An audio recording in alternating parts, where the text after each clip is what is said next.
আসসালামু আলাইকুম। আজকে বাজার করেছি চিংড়ি মাছ, কি বলে দেশি মাছ, এটা মৃগেল মাছে বলতে পারেন। হ্যাঁ, এখানে 130 টাকায় মৃগেল মাছ, দেখেন কত সস্তা।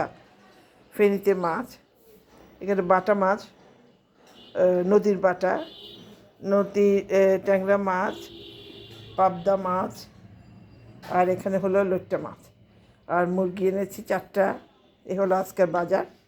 অনেকদিন পরে বাজারে গেছি। এখন বাজার তো আনা সহজ, কিন্তু এটা কুটে টুটে রাখা অনেক ঝামেলা, তাই এখনও শুরু করিনি, এইমাত্র আসলাম, এই আর কি।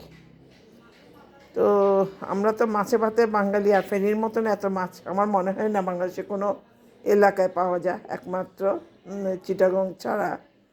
চিটাগংয়ে পাওয়া যায়, কিন্তু দেশি মাছের জন্য শ্রেষ্ঠ হয়েছে ফেনী। অসাধারণ সব মাছ, খুব মজার। ধন্যবাদ।